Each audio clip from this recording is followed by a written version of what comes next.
Greetings everyone and welcome to another edition of Tarot to the Nines, where today we're talking about the sensual spiraling six.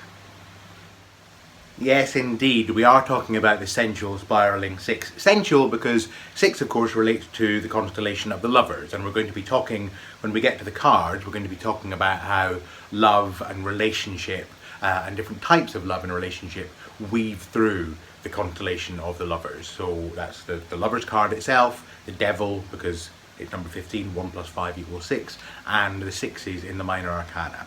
So when we get there we'll talk about that a bit more. But it's also spiraling because in a very literal sense, if you write 6, the number 6, the way that I write it, it is literally a spiral. Or it would be if you kept going and going and going and going. And it's the opposite of number 9, or the upside down number 9. We'll get to that when we get to number 9, but number 9 is a spiral as well, except the number 9 spirals out the way. This is spiraling in the way. Now, one of the reasons that it's spiraling in the way is you will see, as we're about to discuss, that number 6 represents an interesting marriage of some of what has gone before, or a great deal of what's gone before actually. So you'll remember that when we got to number 5, we talked about the fact that 5 indicated the birth of, if you like, mankind into the number sequence. You know, the pentagram with the representing the human form and all the different natural world things that arrange themselves in this 5 structure. What you find with the number 6 is that it's a movement on from that, where there is an interesting marriage of that real world structure and the spiritual ground of being from which all the numbers are arising. So let me say a little bit more about that shortly. But the first thing I want to tell you, or maybe the second thing, because I told you about the spiraling issue, is, and those of you who are a number 6 birth card are going to be delighted to hear this, I'm sure. The number 6 is what mathematicians call a perfect number. Now don't get too big-headed. There is a reason it's called a perfect number, and that is because the number 6 is both the sum and the product of its parts. Let me show you. So, if I take half of 6, which is 3, and write it in a sequence, 1, 2, 3. In fact, let me do it twice, because I want to show you that both 1 plus 2 plus 3 equals 6, and 1 minus 2, 1 multiplied by 2, and then multiplied again by 3 also equals 6. So this is a perfect number mathematically. And the reason it's interesting and important to tell you that is because what you see in the number 6 is in the constellation of 6 in the tarot, is a very interesting balancing act and synthesis between what we might call perfection, the world of the unmanifest, the spirit, and imperfection, the world of matter, the world of humanity, the world that we are in. Number 6, of course, also relates to the 6th Sephirot in the Kabbalistic Tree of Life, Tiferet, which was also known as, or is also known as, beauty. Tiferet and beauty are words that are synonymous for that 6th Sephirot of the Kabbalistic Tree of Life. And there is something in this constellation about beauty in the purest sense, and the way that beauty manifests itself in loving relationships, and also in the case of the devil, what you might say the opposite of that loving relationship. Now, we spoke a bit before about the sequence of the cards, and Gail Fairfield in her book Choice Centered Tarot, which is also known as Everyday Tarot, and I've recommended this book to a number of people who are interested in going into this notion of the symbolism of number and how it relates in particular to suits. She talks about the fact that when we move from the 4, which is solidity and structure, into the 5, we're entering a period of adjustment, of destructuring, of imbalance. Now, when we get to the 6, what's happening is we're moving out of that unstructured, destructured position and into a place of new balance. And in fact, one of the things that Gail Fairfield points out is that it's not just new balance that remains static, but it's new balance that has the knowledge of the fact that things don't remain static. So if you imagine the numbers representing a process of consciousness, consciousness, of course, can't know the way things are going to be until it has experienced a particular process or a particular experience, if you like. So consciousness comes from nothing, it becomes something, it experiences duality, it experiences the third force, which allows it then to move into motion, it experiences solidity in the 4, it experiences destructuring and imbalance in the 5, and then it rebalances itself in the 6. But this time it has the knowledge and the understanding and the real world experience that it's not going to remain very balanced for very long. It's going to go through a repeated sequence, and we begin to see that in the cards that are coming, the numbers that are coming, the 7 and the 8 and the 9. What we notice is that they are a bit like their earlier counterparts, but with bells on, and with a lot more knowledge and humility and experience to bring to the table. Now, one of the things that I think is a really important shift from the 5, and I spoke in the video about 5s, about the cards in the tarot, the 5 cards in the tarot as being, to some extent, problem cards and challenge cards, particularly in the minors, where, you know, on the face of it, certainly if you look at the Router-Waite-Smith system, the number 5s in the Rider-Waite deck, in the minors of the Rider-Waite deck, are not what you would call particularly positive cards at first glance. Now, any card, as you know, if you are into tarot, and if you've been watching this series, certainly you should know that there is no such thing as an entirely positive card or an entirely negative card. Of course, context is everything. It all depends on what question you're asking, it depends on the context of the question, it depends where in a tarot reading the card appears, and it depends on how you are interpreting it. What is it you're trying to get from the card if you're reading it? But by and large, if you set out the minors of the 5s, the 5 minors in the Rider-Waite-Smith deck in front of somebody, and then compare them with the 4 minors, the 4 5s in the minors of the Rider-Waite-Smith deck is what I mean to say, and compare them with the 4 6s in the minors of the Rider-Waite deck, then there is a contrast. What you will see is a definite contrast, and whereas the 5s are very much about imbalance and challenge and you might say problem, something to be resolved, the 6s seem to be more about balance and harmony, although they're not without their own problems, and we'll get to that in a second. One of the things to point out to you is that both the 5s and the 6s can be represented symbolically by stars. So in the 5s we have this, of course, 5-pointed star, the pentagram, but in the 6s we have a 6-pointed star, like so. Now, many people, of course, will recognise that as being the Star of David.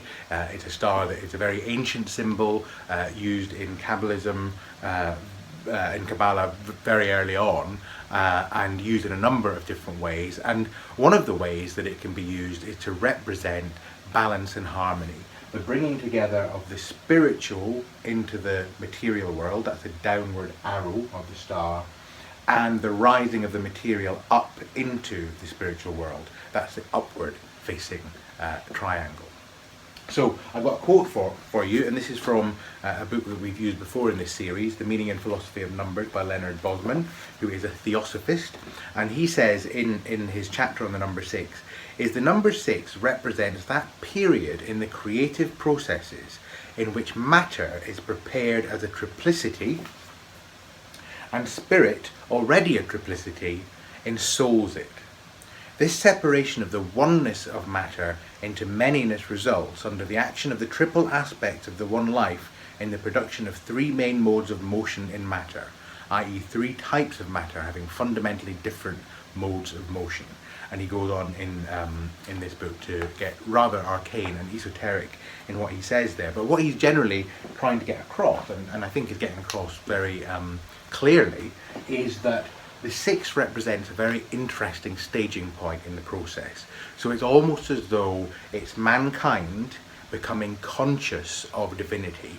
So we've been through the process of this non-dual absolute ground of being springing up into motion, into life, and into the sequence of numbers, then at the number 5 hitting that kind of mankind consciousness point, and then in the number 6 a more self-aware, introspective, spiraling inwards representation of the way that man can be at one with his or her divinity. So, the other thing, of course, that springs to mind, or might spring to mind when you hear the phrase about six, is there's a number of different sayings that relate to six, but one of them, one of the most famous, I suppose, is the idea that God created the world in 6 days. Now, I think most theologians who are not fundamentalist would say, actually, if we look at that symbolically, it doesn't necessarily mean that literally God created the world in 6 days, because if he hadn't created the world by that point, there wouldn't have been any days in which to create it. But what it does seem to suggest is that everything that exists, the manifest world, was created in 6 stages, and then the 7th stage, 7th day, which was used for rest in the allegory in the Bible, is something else, and we'll get to that when we get to the 7, because 7, of course, is a very important spiritual number, and part of the reason for that is that it has got this special status as being at the end of a particular type of sequence of creation. But I'm getting ahead of myself. That's number 7. We're at number 6. So let me just read you the quote from Genesis in the Bible.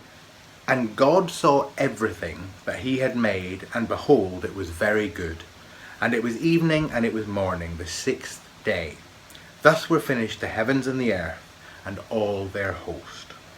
So, something very important about the number 6 in terms of the creative process there, and that kind of progression forward. And in fact, the number 6 is important in the sense of creation. Again, you'll remember that in the number 5, we looked at the way that different structures, natural structures, arrange themselves into structures of 5-ness. So we looked at the way that flowers and faces and plants and trees would all kind of arrange themselves into that kind of pentagonal arrangement. Well, of course, with the 6, what's possible with the 6 is the creation of the hexagon and a hexagonal arrangement. And just as we spoke about there being this marriage between spirit and matter at number 6, and it being about this cyclical rebalancing with a higher level of awareness, I guess what we might call love in the broadest sense, that kind of conscious awareness of the divinity in everything, and the fact that matter and spirit perhaps not only can be joined, but are joined, and in fact, if you want to take a kind of pantheistic view, are in fact the same thing. They are, everything is ensouled, everything is with spirit, or has spirit in it. But the interesting thing about the hexagon as opposed to the pentagon related to natural things arranging themselves into pentagonal shapes. The interesting thing about the hexagon is that natural things, as in those things that are alive, and those things that are not alive, and I almost said unnatural things, but I, like some others, would say that there is no such thing as an unnatural thing. Everything we see around us is natural. It comes from nature, ultimately, if you trace it back to its very origins. But what we can do, perhaps, and if we don't want to go the sort of whole hog of seeing everything as being ensouled, what we might say is that the world could be divided into the things that are alive, like plants and animals and so on, flowers and bacteria and all that kind of stuff, and things that are not alive, like radiators. I said that because I'm looking at a radiator, and whiteboards and pens, plastics, things that are not alive. But the interesting thing about the hexagon is that both living things and non-living things arrange themselves into hexagonal shapes. So what we find is that you get the hexagon in the snowflakes. When water freezes, is one of the reasons that scientists say that water is a mineral. We see graphite in pencils, the structure of that being in hexagonal arrangements, the benzene ring, that kind of chemical ring, being in hexagonal arrangements. So it's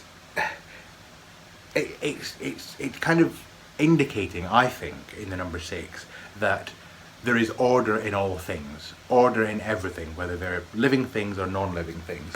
And in fact, here's a quote from Sir Thomas Browne: "The existence of pentagons and hexagons doth neatly declare how nature geometrizeth and observeth order in all things. So we tend to think of there being order and meaning and purpose in life and living things.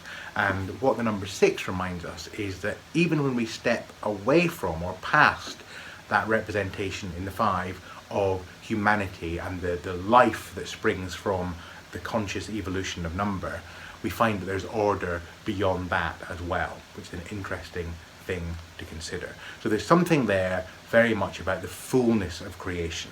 You know, creation is not something that can be easily split up into different and separate things. When you start looking at it, the living part of creation and the non-living part of creation are closer together than we might think. In fact, we might say that it's 6 of one and half a dozen of the other. So that is a little bit about the qualities and the properties of the number 6. And now let's have a look at how all of that plays out in the cards and in the constellation of the lovers. Okay, I've put the light on now and closed the curtains so that you can see the constellation of the lovers a little bit more clearly. And I think I'll go around here so I can speak to you about the cards. So what do we want to say about the constellation of the lovers, the 6s in tarot? Well, I think the first thing we could do perhaps is look at the very interesting contrast, which I'm sure many of you will have noticed already in the Rider-Waite deck, between our lovers and our devil. And you know, 2 cards could not be more clearly thematically related and symmetrical, if you like, than these 2 cards. You know, we have got exactly the same arrangement, 2 figures at the bottom, presided over by a larger than life even winged figure that in some way is relating to them. And in fact, in tarot generally, the Lovers card you'll find in many different decks, even before it was represented in this kind of Christian influenced way with the angel, tended to show some kind of trinity of figures, usually 2 humans with a third force that was impelling them into action. So sometimes you would see, you know, the two people who looked perhaps as though they were being married by a third person, or was it a single person, a single man, say, trying to choose between 2 women, or was it a man? In some cards we see a man talking to 2 different people, and there is a Cupid above. And you know, the question in our minds when we look at that is, you know, where is love's arrow going to strike? So there's this sense of a larger than life force, a force beyond our human ken that has an influence on our lives. And of course that's very clearly shown in these cards in relation to this notion of spirit merging with matter. You know, the downward facing part of the star and the upward facing part, this merging together of spirit and matter, which puts us in this position of having to deal with the notion of love and devilishness at the same time. And you know, we can see in here there's a couple of different things that are worth noting. Obviously in this card, in the Lovers card, the 2 figures are in an open space. They are apparently free, possibly slightly terrified that this huge angel is appearing out of the clouds and speaking to them, or actually in the case of this deck, if you look really closely, seems to be speaking to the woman and the man is looking at the woman. So there's an interesting dynamic there in terms of the 3-way communication. So make of that what you will. There's all kinds of things that you can interpret into that. But in here, in this card, we find that these 2 figures are well, they are apparently trapped, they're apparently chained by this devil, but if you look again really closely, you'll see that the chains around their neck are really quite loose, so they could slip those off and run away if they so chose to do. But the fact of the matter is they don't, and that highlights for us in this deck perhaps some of the themes that are writ large in the deck. I think a big theme in the deck is this notion of the balance between love and attachment. For me in this pairing, there's also something about the balance between, or the choice that needs to be made between, the real self and the false self. So a self that is loving and enlightened, and in relation to the Lover's card is attaching to that part of the energy of the constellation, or the false self that is fearful and encumbered, tempted, pulled away from the right path, tricked by the trickster of the devil. And in fact, the Lover's card, and indeed the Lover's constellation in the tarot, has got something to do with choice, because in some of the earlier decks it does look as though the character in the Lover's card is being asked to make a choice. So there's something there about balance, there's something there about duality, and something about the choice to be aware of that consciously, so that one can come from a heart-centered space and make the choice between, do we get sucked into the world of matter to the point where we think that that is all that it is and all that we are, and therefore are kind of at the mercy of external factors that happen to us, or do we put our attention, do we invest our attention on that higher plane, on the notion that we in fact are able to elevate ourselves and to be more aligned with the realm of spirit. So there's a choice for us to make there, a choice between love and fear, a choice between the true self and the false self, a choice between matter, dead matter, unalive matter, and ensouled matter through the world of spirit. And in terms of the minors, if we have a look at the minors now, some fascinating cards in the minors of this constellation, I think. And there's some interesting different interpretations actually about the minors in the constellation of the Lovers, because different tarotists and different tarot writers have tended to look at them slightly differently. So I'm going to talk you through a little bit about my own impressions of these cards, and also a little bit about what different tarot writers say about them. So one of the things I want to just check, I want to make sure I've not missed anything before we go into this. So no, but one of the things then, let me talk a bit about what 𝙇𝙄𝙉𝙆𝙎 speaks about when she, in her tarot handbook, which I haven't got to hand, but I've shown it to you before, when she speaks about these cards, she talks about them all being in relation to loving relationships. And that can be seen rather clearly, although some of the cards are a bit mysterious. So one of the things that she talks about is there being a kind of objectivity in this card. So someone is protecting or transporting people. We don't know what the relationship is between them, but this card I always find very moving, because it seems to be a card of transition, a card of escape to safety, a card of protection. So these figures are shielded by the swords and are being moved on or taken somewhere by this character.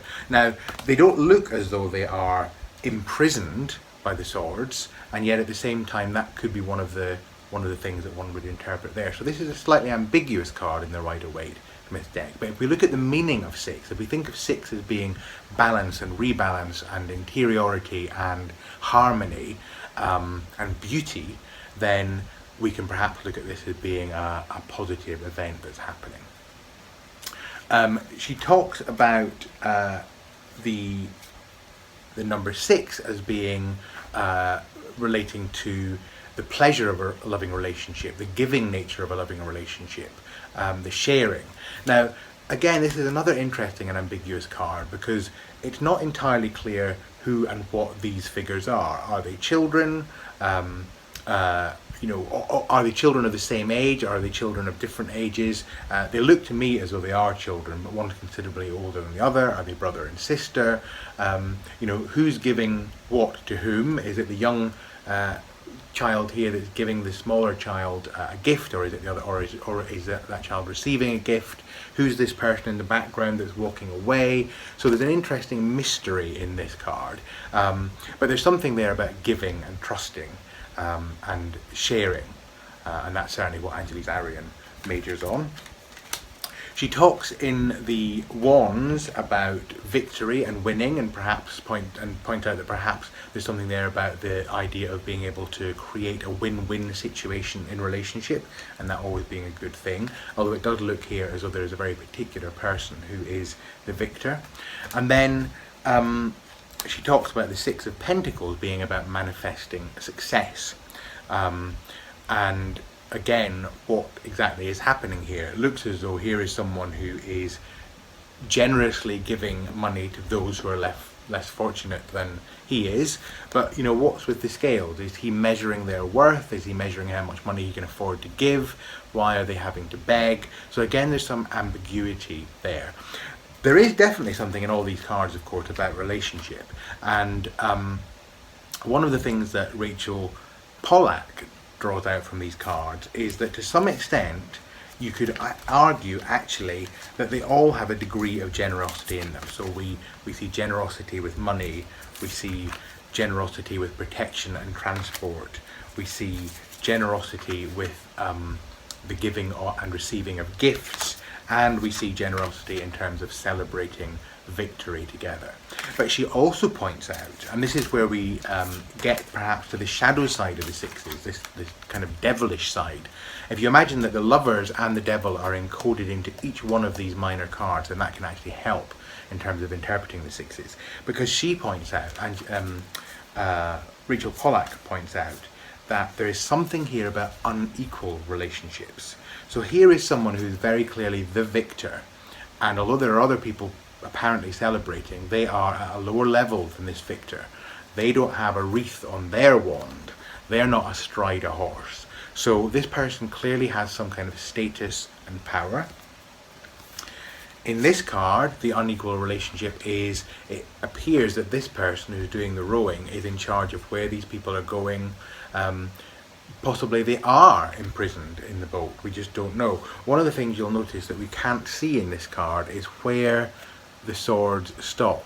So is this figure in the kind of orange cloak, are they free to go, or are they actually pinned into the boat? We just don't know. But there's some kind of imbalance of power there. Somebody or two people who seem to need protection, and someone who is able to do the protecting. So it can be imbalanced, but not necessarily in a bad way. And here we have what some people describe actually as a slightly uncomfortable imbalance, because there is something a little bit off about this card in terms of proportions, because the larger of the two figures to me doesn't look just like a larger child, but almost looks a bit like a kind of giant child, and this person looks like, or could look like, a small adult. So there's just something rather interesting about that card, and I'd be interested to hear your interpretations of it, because I think it's one of these cards that very often it pops up in the list of problem cards that people often want to know more about and want to understand more about, particularly in the Rider-Waite deck. And then of course in the Pentacles we see a definite imbalance. Somebody here has lots of money and other people here seem to have no money. And not only is there an imbalance in the distribution of wealth, but this person, who may well be a very generous benefactor and very charitable soul, also seems to be in the position of having the power of deciding how much money to give, who to give it to, when to give it, etc., etc. So there is something interesting there in Rachel Pollack's interpretations of the imbalance. And I think, like all of the constellations, what you will find in the minors is that the energy, the primal energies of the majors in the constellation will filter through into the minors. If you imagine that the majors are representing mythic, very kind of archetypal forces, and then the minors are perhaps more indicative of how those forces play out in the real world, then you can see that very clearly in this constellation, because there are very positive things indicated by the minors, but there are hints at things that are slightly more negative. So to finish, let's just talk a bit about the keywords that we see in relation to this constellation. I've just jotted some of them up on the board, and some of them are complementary, some of them contradict each other. I've spoken already about sensuality, we've talked about generosity, about love. We've seen how love plays out in different ways in this constellation. We've seen temptation in the case of the devil, attachment also in the case of the devil, the idea that these people are attached to their notion of being trapped by the devil, even though they could unimprison themselves. And there's something there, isn't there, about the extent to which perhaps we're all attached to and are apparently trapped by the material world.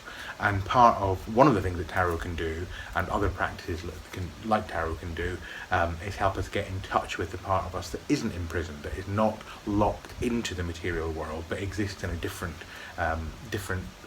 plane, and is aware of the fact that it comes from this ground of being that we have seen the tarot sequence emerging from that formless void of zero and into manifestation.